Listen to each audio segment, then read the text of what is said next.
यदि आपने इस चैनल को सब्सक्राइब नहीं किया है तो सब्सक्राइब बटन दबाएं। नए वीडियो की सूचना पाने के लिए बेल बटन भी दबाएं। बड़े भैया संघर्ष करो, हम आपके साथ हैं।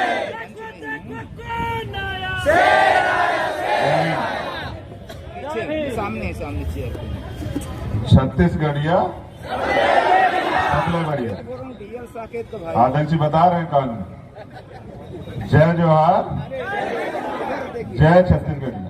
ठीक है, आगे हाँ, आगे छत्तीसगढ़िया सबले बढ़िया। देखिए, मैं छत्तीसगढ़ पहली बार आया, और इधर देखिए, आप इधर लेकिन ऐसा नहीं लग रहा है कि पहली बार आया, इधर इधर इधर थोड़ा देखिए, क्योंकि बहुत सारे ऐसे चेहरे हैं जिनको मैं जानता हूं जो यहाँ काम करते हैं। तो बस मैं, क्योंकि मौसम खराब है और सत्ता के मिजाज भी खराब है, तो मैं बस अपनी बात रखना चाहूंगा आप लोगों से, और आशा और उम्मीद है कि आप लोग मुझे गंभीरता से सुनेंगे, क्योंकि मैं ये भी मानता हूं कि आप बहुत कम देख पाते हैं करीब से, तो इसलिए जो है कभी आंदोलन में दिल्ली देखते हैं मुझे, तो आपके मन में मुझे देखने की बड़ी चाहत है, लेकिन देखने से काम नहीं चलेगा, सुनने से, समझने से, उस पर काम करने से। ठीक है, तो मैं अनुरोध करूंगा आप सब लोग जो है सुरक्षा के जो साथी उधर बैठ जाएं। समझ रहे हो, जब तक हमारा समय नहीं आएगा मरेंगे नहीं हम, तुम चिंता मत करो। ठीक है, मेरे वाले चेयर पर बैठो, जाओ जो चेयर मेरे वाले उस पर जाकर बैठो। नहीं नहीं, उस पर बैठो जिस पर बिठा रहे तुम्हें, जाओ चल बैठ जाओ बैठ जाओ बैठ जाओ। अब यहाँ मत लो, बैठ जाओ सब।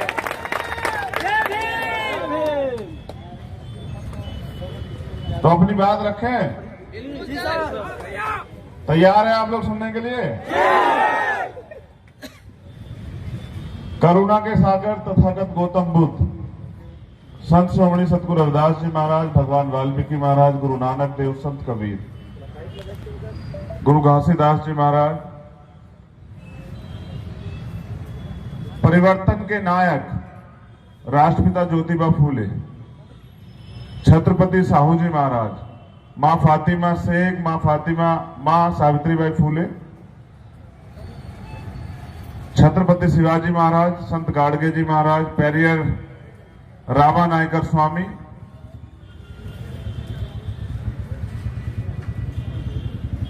गुरु नारायण गुरु, बाबू जगदेव प्रसाद कुशवाहा, जननायक कपूरी ठाकुर, मान्यवर दीना भाना वाल्मीकि, और मेरे रहबर, मेरे गुरु मान्यवर साहब श्री काशीराम, सरदार भगत सिंह, सरदार उधम सिंह, और जो अन्य शहीद इस देश के लिए उनको भी नमन करते हुए मैं अपनी बात छत्तीसगढ़ की राजधानी रायपुर में यहां उपस्थित सम्मानित छत्तीसगढ़ की जनता, हमारे नौजवान क्रांतिकारी योद्धा, सम्मानित बुजुर्ग, मिशन के पुराने साथी, इस मंच पर आसीन और मेरे सामने मातृशक्ति, हमारे तमाम सम्मानित नेता, यहां के प्रदेश अध्यक्ष और यहां के जिलाध्यक्ष और यहां की सारी टीम। परिवर्तन का दौर चल रहा है, परिवर्तन का दौर चल रहा है, और जब मैं युवाओं का जोश और जुनून देखता हूं तो मुझे ये उम्मीद और आशा जगती है कि आने वाला कल जो है वो बहुत अच्छा होगा। बाबा साहब अम्बेडकर का वो जो सपना था 21वीं सदी का, जिसमें वो कहते थे कि वो राज हमारा आएगा, शायद वो साकार हो जाए। देखिए, हर 100-200 किलोमीटर पे भारत के अंदर भाषा बदल जाती है, खान पान बदल जाता है, रंग कद बदल जाते हैं, लेकिन भारत के अंदर जो समस्याएं हैं, बुनियादी समस्याएं, वो नहीं बदलती। गरीबों के हालात नहीं बदलते हैं, मजलूमों पे जुर्म, अन्याय, अत्याचार नहीं बदलता है, उनके साथ हो रहा शोषण नहीं बदलता है, जाति व्यवस्था का कलंक नहीं बदलता है। गैर बराबरी, पाखंडवाद, छुआछूत नहीं बदलता है। और इसको गंभीरता से समझ के अपने जीवन का कण-कण, अपने जीवन का हर एक पल निछावर करने वाले मेरे गुरु मान्यवर साहब काशीराम, जो छत्तीसगढ़ की धरती पे भी आए, जिन्होंने यहां लोकसभा चुनाव भी लड़ा, जिन्होंने यहां सोए हुए बहुजन समाज को जोड़ने का काम किया, उस धरती पे आने का मौका मुझे मिला तो मैं आभार प्रकट करता हूं यहां की टीम का कि उन्होंने ये अवसर मुझे दिया। ये विचारधारा की लड़ाई है और हम लोग विचारधारा के समर्थक हैं, इसलिए मैं वहां रहता हूं यूपी के उस कोने में, और आप लोग यहां रहते हैं 1000, 1200, 1400, 1500 किलोमीटर दूर, फिर भी हमारे रिश्ते जो हैं वो एक है, हमारा रास्ता जो है वो एक है, और हमारा संघर्ष, स्वाभिमान भी एक जैसा।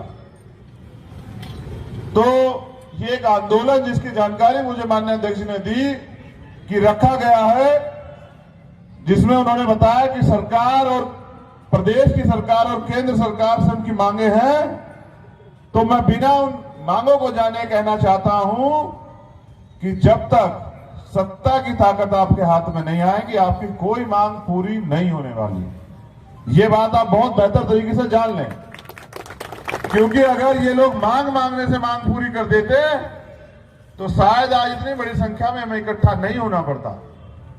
ये ना मांगने से देने वाले हैं, ना ये रोने से देने वाले हैं, ना ये आपके दुख सुख को, आपके तड़प को देख के देने वाले हैं। अधिकार मांगने से नहीं मिलते, अधिकार छीनने पड़ते हैं।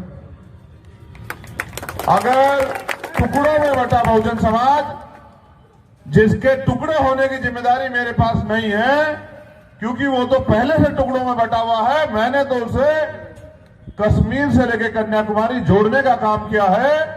जैसे उत्तर प्रदेश के अंदर हमने एक जालिम सरकार के होते हुए भी वहां पे वंचित समाज के अधिकारों की सुरक्षा की है, उनको न्याय दिलाने का काम किया है। आप लोगों ने हाथरस जैसा मामला भी देखा होगा, जहां एक तरफ पूरी सरकार अपराधियों के पक्ष में खड़ी हो जाती है, वहां भीम आर्मी के आप जैसे नौजवानों की बदौलत उस गरीब परिवार को न्याय की उम्मीद जगती है। जो सरकार नहीं दे सकती वो भीम आर्मी देती है। ये गौरव की बात है।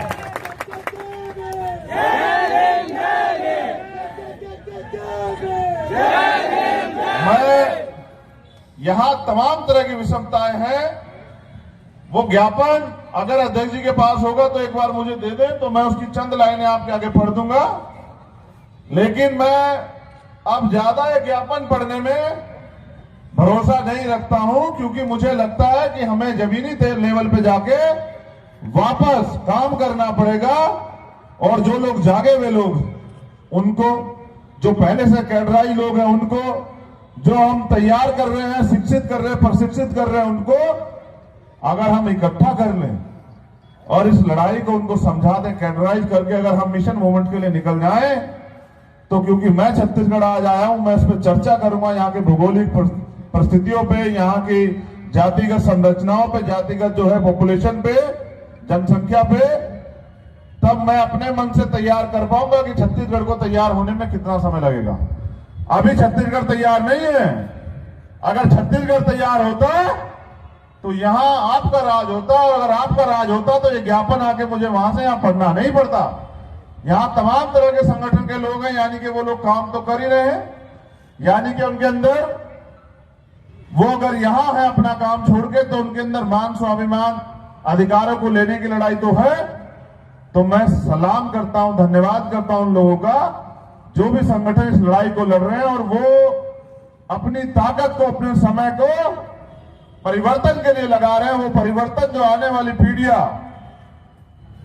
अगर आप लड़ोगे तो वो परिवर्तन में बदलेगा, और आने वाली पीढ़ियां वो शासक समाज बनेंगी, और अगर आप नहीं लड़ोगे तो आने वाली पीढ़ियां गुलाम बनेंगी। जैसे वर्तमान में केंद्र की सरकार जो है निजीकरण कर रही है, लेटरल एंट्री कर रही है, किसानों के अधिकार छीन रही है, तो अंततः क्या होगा कि ये सारा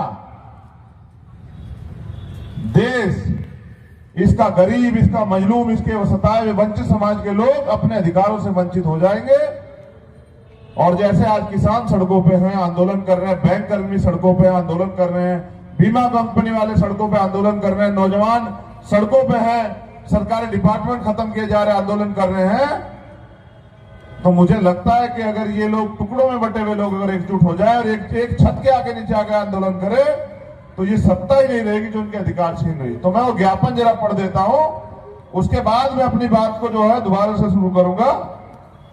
इस ज्ञापन की पहली मांग है कि छत्तीसगढ़ के महान संत बाबा गुरु घासीदास जी के प्रतीक जैत खान एवं सतनाम धर्मशाला करवता, धर्मपुरा एवं नेहरू नगर बिलासपुर को क्षति कर सतनामी समाज के धार्मिक आस्था को आघात किया गया है, जिस पर अभी तक सरकार द्वारा कोई ठोस कदम नहीं उठाया गया, ना ही कोई कार्रवाई की गई है।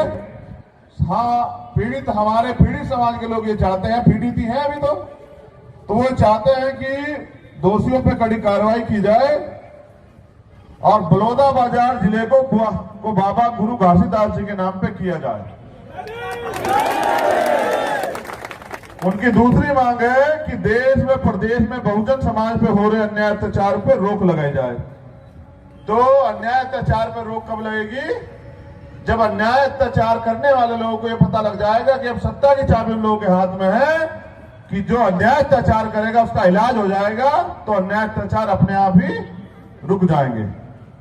तीसरी मांग है किसान विरोधी काला कानून वापस लिया जाए।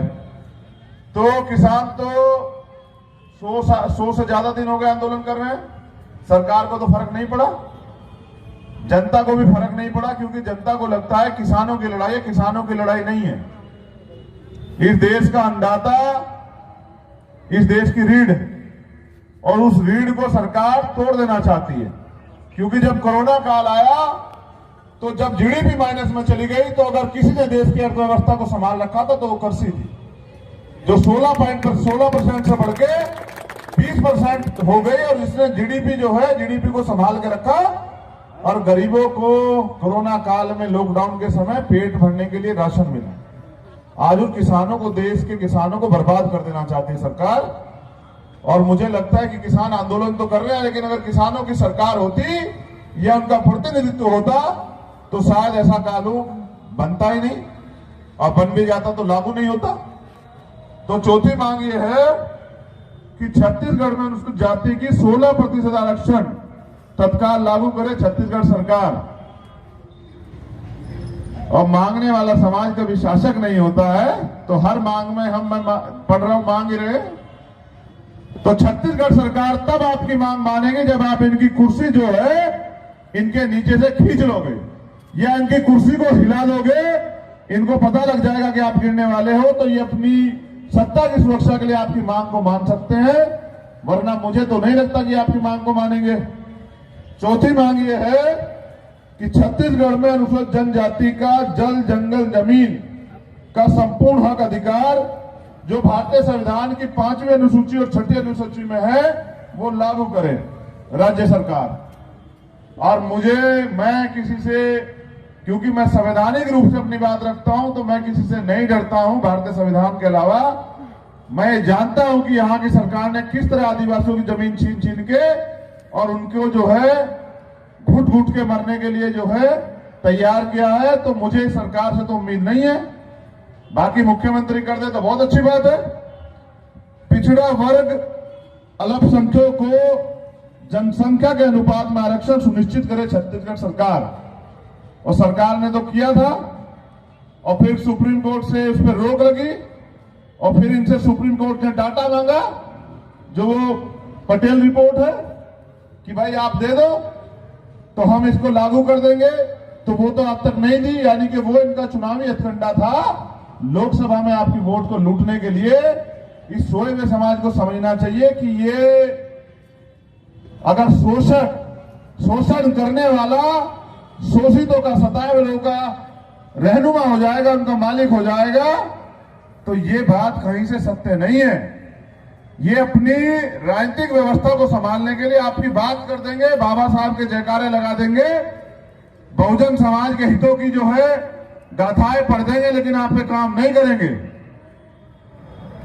एक मांग ये है कि भूमिहीन व आवास विहीन दलितों को जमीन व मकान तत्काल छत्तीसगढ़ सरकार दे। देश में प्रदेश में हो रहे महिला अत्याचार को रोकने के लिए ठोस कदम उठाए। केंद्र की सरकार सीए एनपीआर एनआरसी कानून को रद्द करे। तो वो तो आंदोलन से और सरकार के सामने आंख से आंख मिला खड़े होकर वापस होगा। मुझे नहीं लगता कि ऐसे वापस हो जाएगा। छत्तीसगढ़ में बैकलॉग के पदों को तत्काल भर्ती किया जाए और पदोन्नति में आरक्षण यथावत रखा जाए। और ये एक बहुत गंभीर मामला है और इसमें तमाम तरह की पिछले दरवाजे से बात करके सरकार ने यहां दलितों के और पिछड़े वर्ग के लोगों के वोट लिए हैं, लेकिन मुझे उम्मीद नहीं है कि ये करेंगे, और कर दे तो बहुत अच्छा है। राष्ट्रीयकृत व सहकारी बैंक सहित किसानों को के सभी बैंकों कर्जा पूर्ण रूप से माफ करें। वर्तमान की प्रदेश सरकार विधानसभा चुनाव में जारी जन घोषणा पत्र तत्काल पूरा करे। और मैं ये बताना चाहता हूं कि ये घोषणा पत्र इन सरकारों के सिर्फ जनता की वोट को लूटने के लिए होते हैं। चुनाव के बाद इन पे कभी अमल नहीं होता। ये कड़वी सच्चाई है, क्योंकि इनके एजेंडे में हम लोग हैं ही नहीं। और मैं जब अपनी बात रखूंगा तो उस पर विस्तार से अपनी बात को आपको समझाने का प्रयास करूंगा। छत्तीसगढ़ राज्य में कार्यरत अंशकालीन स्कूल सफाई कर्मचारी, दैनिक वेतनभोगी संविदा कर्मियों से किया गया वादा नियमितीकरण का तत्काल पूरा करें। और यह भी एक तरह का झूठ ही होगा जो पूरा नहीं होगा। छत्तीसगढ़ के सभी शिक्षित बेरोजगारों को रोजगार दिया जाए। देश में छत्तीसगढ़ प्रदेश के कर्मचारियों को एनपीएस बंद कर पुरानी पेंशन लागू की जाए। और जांजगीर चांपा, जहां से माननीय काशीराम साहब ने लोकसभा चुनाव लड़ा था, उसका नाम जिला काशीराम जी के नाम से किया जाए। और देश में जितने शासकीय संस्थान को निजीकरण किया जा रहा है, उन सबको उनका सरकारीकरण जो है दोबारा किया जाए, ऐसी ये मांग है। और मैं अध्यक्ष जी को बताना चाहता हूं जिम्मेदार होने के नाते कि सरकार आपकी इनमें से एक भी मांग पूरी नहीं करेगी, क्योंकि सरकार आपकी नहीं। अब मैं अपनी बात रखता हूं कि ये जो मांगे, हमारा जो आंदोलन सामाजिक परिवर्तन आर्थिक मुक्ति का मान्यवर काशीराम साहब के नेतृत्व में चला था, जिसमें साइकिल पे, पैदल या तमाम तरह के सस्ते संसाधनों पे संघर्ष करके बहुजन समाज को सत्ता में स्थापित करने के लिए आंदोलन जो तैयार हुआ था, अब वो किन्हीं कारणों से पीछे हट गया। और हट इसलिए गया है क्योंकि हमने सिद्धांत जो है वो छोड़ दिए। देखिए, समझिए, लड़ाई जो है ये विचारधारा की लड़ाई, और जब हमारे विचार ही बदल जाएंगे तो लड़ाई कैसे वास्तविक तौर पे चली जाएगी, सिद्धांतों पे कैसे चली जाएगी। तो ये जो कांग्रेस और बीजेपी की सरकारें हैं, बाबा साहब अम्बेडकर के समय से इनके एजेंडे में जो बुनियादी जरूरतें हमारी हैं वो कभी रही नहीं। जैसे गैर बराबरी पे आधारित समाज जो है, ये हमारी बुनियादी जरूरत है कि इसको खत्म किया जाए, समता समानता बंधुत्व भाईचारा बने। इस पे तो गांधी जी के समय में काम नहीं हुआ, तो अब ये लोग क्या करेंगे। हमारी जो मांग है समानता की, हमारी जो मांग है स्वाभिमान सम्मान की, हमारी जो मांग है अन्याय अत्याचार को रोकने की, हमारी जो मांग है अधिकारों की, इन पे तो तब काम नहीं हुआ जब बाबा साहब अम्बेडकर लड़ रहे थे, तो अब कैसे होगा। लेकिन बाबा साहब अम्बेडकर ने संविधान में वोट का अधिकार आपको दिला के ये कहा, जो बात मैं आपसे कह रहा हूं बड़े गौर से सुने नौजवान। आज 19 मार्च है और 18 मार्च 1956 को आगरा के अंदर बाबा साहब अम्बेडकर ने एक भाषण दिया था, और वो भाषण ये था कि मुझे मेरे पढ़े लिखे लोगों ने धोखा दिया, मुझे मेरे पढ़े लिखे लोगों ने धोखा दिया। और उन्होंने ये भी कहा कि बड़ी मुश्किल से मैं इस कारवां को यहां तक लेके आया हूं। अगर आप इसे आगे नहीं ले जा सकते तो इसको पीछे मत जाने देना। उन्होंने कहा कि मेरे मरने के बाद मुझे मरा हुआ मत समझना, जब तक संविधान जिंदा है मैं जिंदा हूं।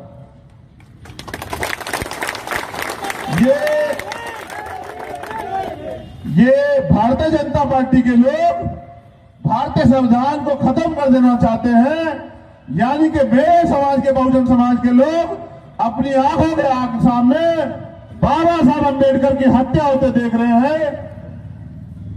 कैसे गुलामी से मुक्ति होगी बताओ? कैसे जीतेंगे? बाबा साहब ने वोट का अधिकार दिया और कहा कि आज मैंने रानी का पेट काट दिया है, आज के बाद राजा जो है वो बैलेट बॉक्स से तैयार होगा, बैलेट मशीन से तैयार होगा, आपकी वोट से तैयार होगा। तो वोट तो बहुजन समाज के पास है और सरकार किसकी है? जिनसे मांग रहे हैं।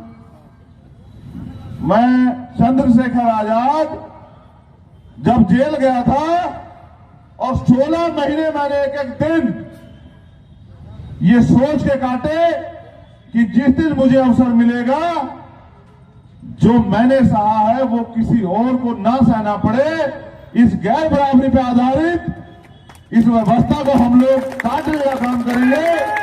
ये जो गुलामी की बेड़ियां हैं, जो बाबा साहब अंबेडकर अपने जीवन में जिसको काटने के लिए लड़ते रहे, इन बेड़ियों को नौजवानों के सहयोग से हम लोग काटने का काम करेंगे।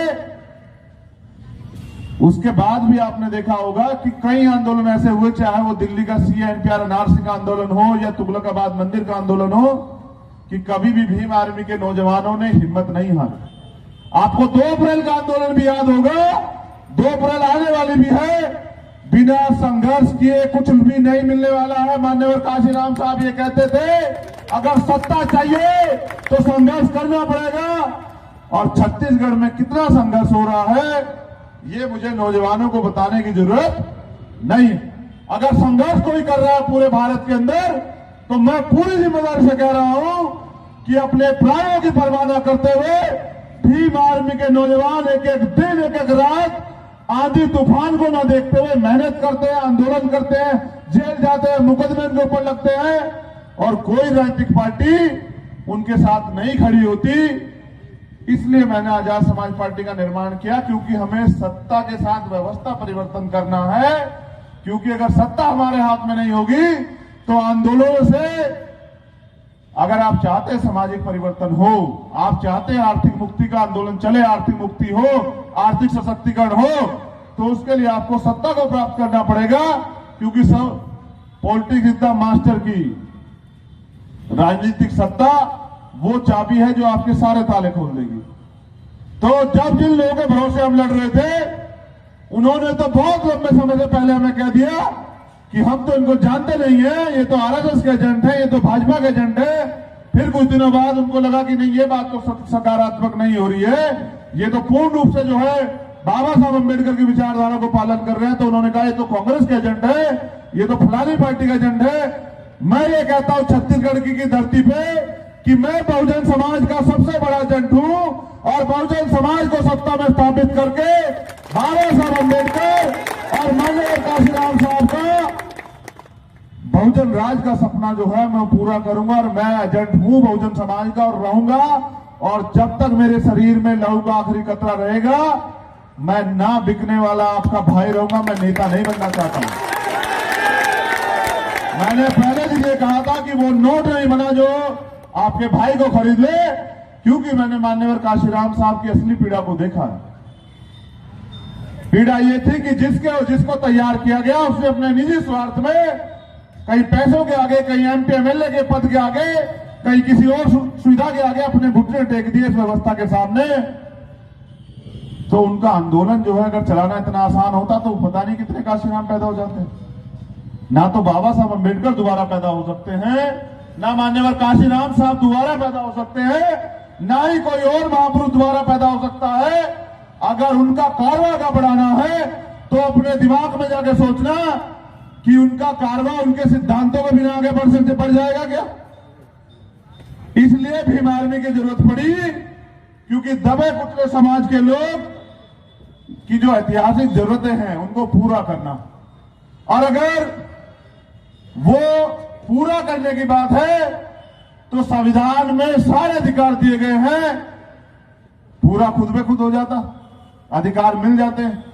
लेकिन अधिकार दिए तो गए हैं, अधिकार लागू कराने पड़ते हैं, अधिकार मांगने से नहीं मिलते, अधिकार छीनने पड़ते हैं, नीतियां बनानी पड़ती है। इसलिए सत्ता में प्रवेश करना बहुत जरूरी है। इसलिए मैं आज छत्तीसगढ़ की धरती पे हूं, क्योंकि ये बहुजन मूवमेंट का गढ़ है। यहां बहुजन मूवमेंट के सिपाही रहते हैं, यहां बहुजन मूवमेंट की गर्म धरती है। मैं तो आज माननीय अध्यक्ष जी के निवेदन पे और भीम आर्मी के राष्ट्रीय अध्यक्ष जी के आदेश पे सिर्फ और सिर्फ ये देखने जानने के लिए आया हूं कि जब पूरे अधिकार खत्म हो जाएंगे, जब भारतीय संविधान पूर्ण रूप से खत्म हो जाएगा, तब हम लोग लड़ने के लिए आएंगे।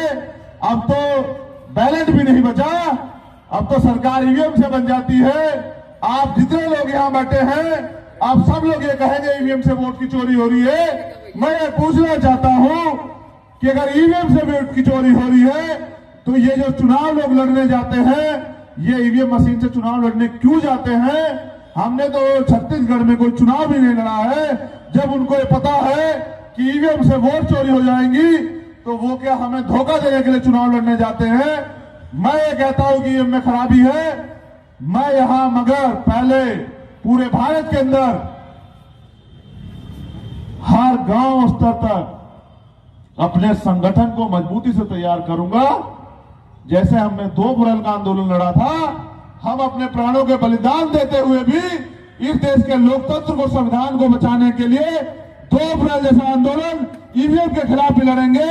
और इस ईवीएम को जो है, इस ईवीएम को जो इलाज है, डॉक्टर बाबा साहब अम्बेडकर का बेटा होने के नाते, क्योंकि वो डॉक्टर थे, उन्होंने इस देश को लगी तमाम बीमारियों का इलाज करे जो हजारों साल से लगी हुई थी।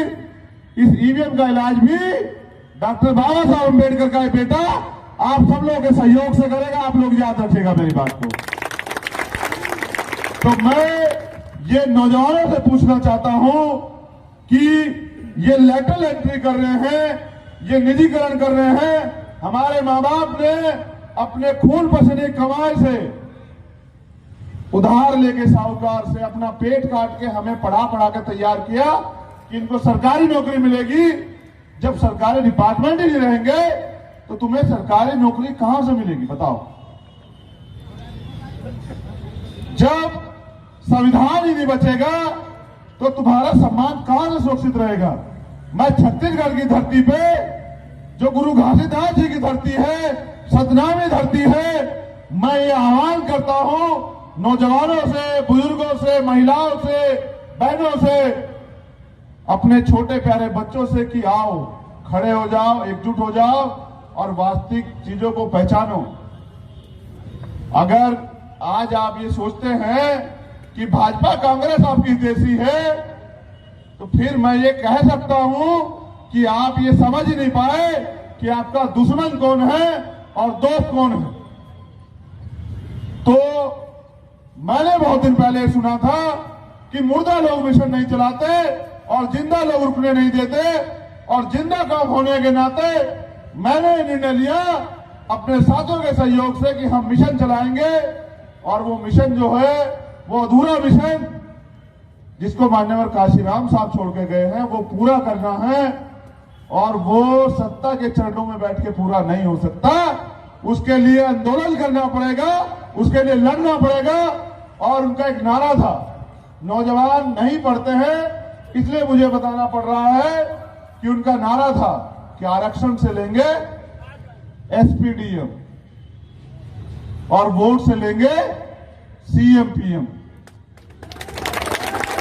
आरक्षण से लेंगे एसपीडीएम और वोट से लेंगे सीएम-पीएम। और अगर आपको अपने सीएम बनाने हैं तो पहले अपने डीएम बनाओ, और अगर आपको अपना पीएम बनाना है तो पहले अपने सीएम बनाओ। अगर 2, 4, 6, 8 प्रदेशों में आपके सीएम होंगे तब जाके आपका पीएम बनेगा। यहां तो जिनकी 10 सीटें भी नहीं होती वो ये कहते हैं प्राइम मिनिस्टर बनने वाले हैं। मैं आपको झूठ से निकालने के लिए आया हूं। आप पढ़े लिखे लोग हैं, रोटी खाते, मेहनत करते, ईमानदार कौम है। एक बार आकलन तो करके देखो। मुझे एजेंट कहने से कोई बदलाव नहीं होगा, बदलाव होगा काम करने से।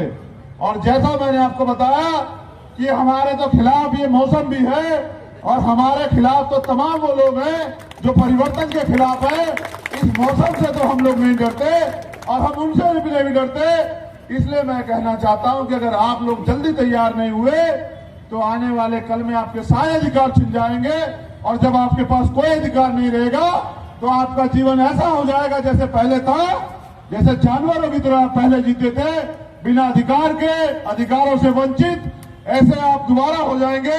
लेकिन ना तो हम लोग बाबा साहब अम्बेडकर की दोबारा हत्या होने देंगे और ना ही समाज को उस हालात में जाने देंगे जो भारतीय संविधान से पहले था।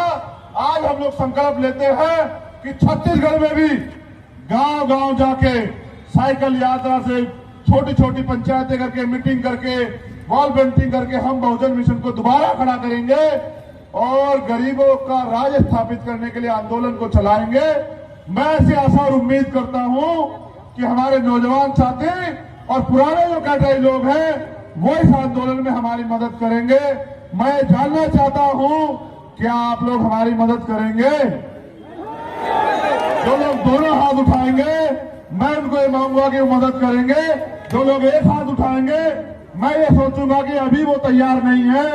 और जो दोनों हाथ उठाए हुए हैं मैं उनको ये कहना चाहता हूं कि अगर हाथ उठाइए, आप पूर्ण जिम्मेदारी से आंदोलन को चलाते हैं तो मैं आपको सफलता की गारंटी देता हूं। अगर आप पूर्ण ईमानदारी से अपने निजी स्वार्थ त्याग कर मूवमेंट को सब प्रायोरिटी समझते हुए बहुजन भाईचारा तैयार करते हैं तो मैं सफलता की गारंटी देता हूं। और अगर आप अपने काम को सही तरह नहीं करेंगे तो हमें सफल होने में समय लग सकता है। जैसा मैंने आपको कहा कि हमने कश्मीर से लेकर कन्याकुमारी तक भारत के अंदर नौजवानों में परिवर्तन की भावना तैयार कर दी है।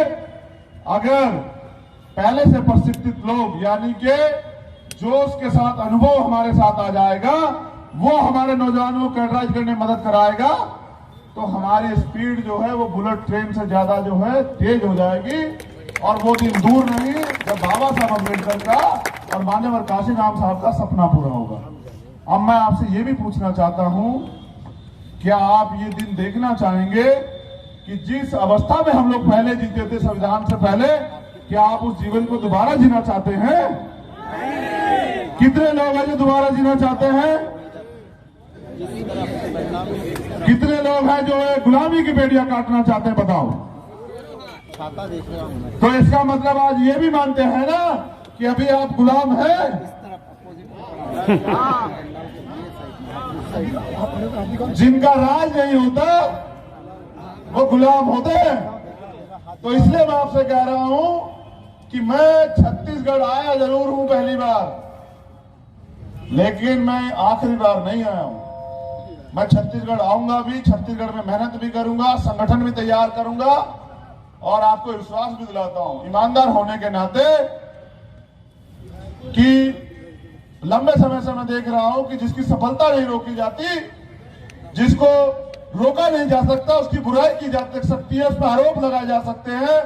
तो बस मैं एक बात कह के अपनी वाणी को विराम दे दूंगा, क्योंकि आपकी जान मेरे लिए बहुत कीमती है और अगर आप भीग जाएंगे, बीमार पड़ जाएंगे तो ये बहुत कष्टदायक होगा। अच्छा देखो, आपने दोनों हाथ उठाए तो आपने देखा कि माननीय काशीराम साहब ये कहते थे कि अगर तमन्ना अगर सच्ची हो तो रास्ते हजार होते हैं, तमन्ना अगर झूठी हो तो बहाने हजार होते हैं। जैसे आपने दोनों हाथ उठाए तो बारिश वाले भी जो है वो डर गए। तो इससे ये भी पता लगता है कि यहां बैठे लोगों की तमन्ना भी सच्ची है। अब मैं एक बात आपको बता रहा हूं, ये आपको बहुत जो है जिम्मेदारी की बात है, समझदारी की बात है कि अभी अध्यक्ष जी ने यहां से कहा कि ये गौरव की बात है कि भैया को 100 लोगों में सम्मानित किया गया। मैं बस आपको कुछ बताना चाहता हूं। दुनिया के अंदर 193 देश है। कितने देश है? कितने देश हैं? 193 देशों में से 100 लोग, यानी कि लगभग 2 देशों में से 1 व्यक्ति। और भारत के अंदर भारत की आबादी है 136.64 करोड़। कितनी आबादी है?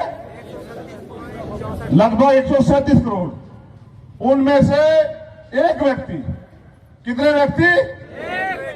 1 व्यक्ति जो किसी मुख्यमंत्री का बेटा नहीं है, जो किसी प्रधानमंत्री का बेटा नहीं है, राष्ट्रपति का बेटा नहीं है, जो किसी MP MLA का बेटा नहीं है, जो किसी ग्राम प्रधान का भी बेटा नहीं है, एक प्राइमरी स्कूल के हेडमास्टर का बेटा है और बाबा साहब अम्बेडकर और बहुजन महापुरुषों के रास्ते को आगे लेकर चल रहा है, उस कारवा को आगे लेकर चल रहा है। उस आपके अपने खून को जो है वो गौरव, वो सम्मान अगर दुनिया में मिलता है तो इसका मतलब आप समझते हैं, उन्होंने अपने उस नोट में लिखा है, जो नोट उन्होंने बनाया है मेरे ऊपर, कि भारत के दुनिया के अंदर उभरते हुए नेता जो भविष्य को आकार दे रहे हैं, उनमें से 1 व्यक्ति भारत के अंदर अगर कोई है तो वो आप सब लोग। छत्तीसगढ़ के नौजवान हमारे नेताओं को, जो छत्तीसगढ़ का भविष्य और आने वाले कल में देश का भविष्य बनेंगे, उन सब का धन्यवाद करता हूं। इस सम्मान के लिए अगर आप लोग मेहनत ना करते, आप लोग आंदोलन ना करते, आप लोग अपने कैरियर की परवाह करते और मूवमेंट ना चलाते, आप भी पैसे वालों की तरह समझौता करके घर में बैठ जाते, तो शायद ये सम्मान आपके भाई को नहीं मिल पाता।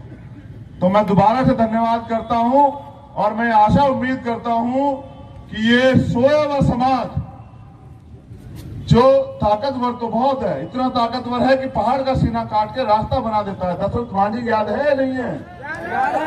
इतिहास बल देता है। बिरसा मुंडा याद है या नहीं है? तो हमने और हमारे महापुरुषों ने ये जो अधिकार हमें मिले हैं, ये फ्री में नहीं मिले हैं। इसकी एक बहुत बड़ी कीमत चुकाई है नौजवान साथियों, इसकी एक बहुत बड़ी कीमत चुकाई है।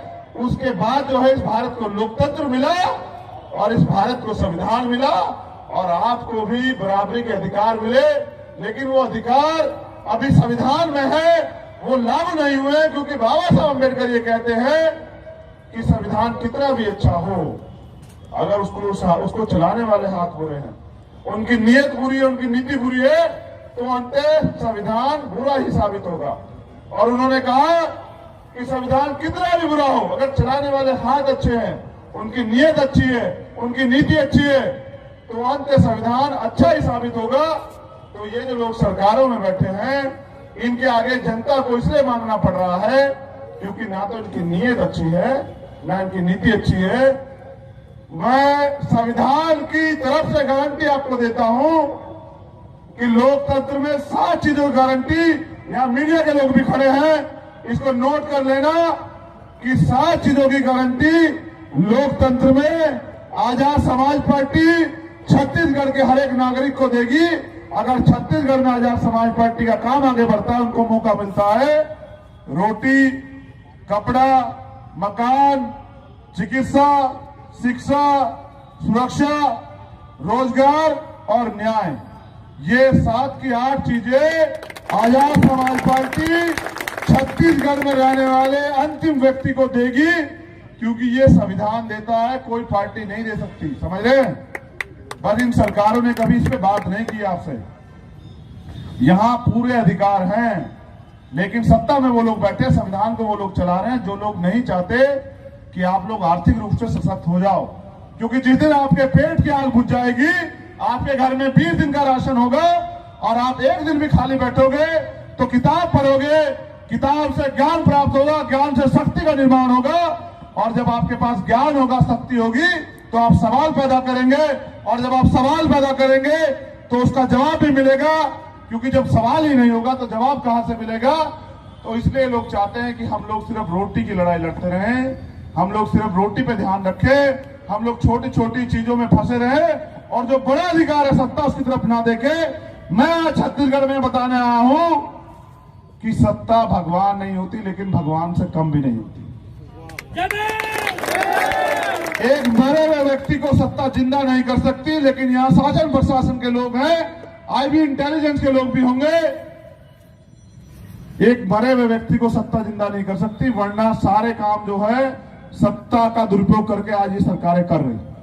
और वास्तविक सत्ता का, वास्तविक लोकतंत्र का, वास्तविक संवैधानिक अधिकार का उस दिन एहसास होगा जब यहां मानवता पर आधारित, गैर बराबरी के खिलाफ, समता, समानता, बंधुत्व, भाईचारे पर आधारित बाबा साहब अम्बेडकर के संविधान को मानने वाली सरकार बनेगी। तब जाके यहां का गरीब खुशहाल होगा। और वो ऐसे नहीं बन जाएगी कि मैंने यहां से कह दिया और आपने सुलगिया बन ली। उसके लिए आपको मेहनत करनी पड़ेगी, क्योंकि अगर आप IAS IPS भी बनना चाहते हैं तो उसके लिए कुछ लोग यहां होंगे भी 12 से 14 घंटे लगातार पढ़ना पड़ता है प्रत्येक दिन। अगर आप अपने स्कूल की भी क्लास भी पास करना चाहते हैं, उसके लिए भी मेहनत करनी पड़ती है। तो 12 से 14 घंटा पढ़ के आप IAS IPS बन सकते हैं, एक जिला चला सकते हैं, लेकिन 10 घंटे 8 घंटे मेहनत करके आने वाले 2 साल तक अगर आप ये मेहनत करते हैं तो इन IAS IPS को चलाने वाला मैं तुम्हें बना दूंगा, इसकी मैं तुम्हें गारंटी। तो मैं इसी बात के साथ अपनी वाणी को विराम देता हूं कि मैं छत्तीसगढ़ आता रहूंगा, और जो हमारे आगे के कार्यक्रम है वो माननीय अध्यक्ष जी की जानकारी में है। लेकिन मैं विश्वास दिलाता हूं कि अगर 100 लोग भी जो मूवमेंट चलाने के लिए जिम्मेदार कड़ियां, अगर वो 100 लोग भी यहां तैयार हो गए, जो मेहनती हों, संघर्षशील हों, ईमानदार हों, समर्पित हों, तो छत्तीसगढ़ में इन सरकारों की कुर्सी तो मैं जल्द हिला दूंगा, लेकिन इनको कुर्सी से गिरा के अपने व्यक्ति को बिठा भी दूंगा, इसकी भी गारंटी आपको देता हूं। 70 विधानसभा है यहाँ, 90, और मैंने आदमी कितने मांगे हैं तुमसे? समझ रहे हो? एक विधानसभा के लिए एक आदमी ऐसा जो 2 साल सब कुछ छोड़ के मेहनत करे, बहुजन भाईचारा तैयार करे और हमारी नीतियों को, जो 22 प्रतिज्ञा 2022 के लिए मैंने यूपी के लिए की है, और आपके यहाँ इलेक्शन 23 में है शायद, तो 23 प्रतिज्ञा जो यहाँ के लिए की जाएंगी, अगर आप उनको जनता के बीच लेके चले जाओ, जो जनता की ही बुनियादी जरूरतें हैं, और उनको समझा दो, तो मैं गारंटी देता हूं कि 100 लोग जो हैं छत्तीसगढ़ में बाबा साहब का सपना पूरा कर देंगे। तो क्योंकि आप लंबे समय से इंतजार कर रहे हैं, मैं आपके जीवन के, आपके महत्व को, आपके कार्य को समझता हूं, और मैं दोबारा से छत्तीसगढ़ की धरती पे छत्तीसगढ़ की भीम आर्मी की टीम का जो पुराने साथी हैं, जो हमसे नाराज भी हैं या हमसे दूर भी हैं, या प्रत्यक्ष या अप्रत्यक्ष रूप से किसी और संगठन में होते भीम आर्मी की मदद कर रहे हैं, या जो बहुजन समाज के जितने संगठन यहाँ पहुंचे, मैं आप सबका आभार प्रकट करता हूं और आपको जो है नीला सलाम पेश करता हूं। जय भीम, जय भारत, जय संविधान। फिर आपसे मुलाकात होगी, और नारों में बहुत कुछ है, लड़ेंगे जीतेंगे, तो तैयार हो जाइए, क्योंकि जिस कौम में कुर्बानी देने का जज्बा नहीं होता ना, वो कौम कभी शासक नहीं बनता। जिस कौम को मुफ्त में खाने की आदत हो जाती है ना, वो कभी क्रांति नहीं कर सकती है, और जो कौम क्रांति नहीं कर सकती वो कभी शासक नहीं बन सकती है, और जो कौम शासक नहीं बन सकती उसको अधिकार और न्याय प्राप्त नहीं होता, उनकी बहन बेटी सुरक्षित नहीं रहती। फैसला आपका है, निर्णय आपका है, रास्ता आपके पास है। मैंने घर बना दिया है काम करने के लिए, आइए उस घर में, अपने घर में मिलकर काम करते हैं और बाबा साहब और मान्यवर काशीराम साहब के सपनों को पूरा करते हैं। जय भीम।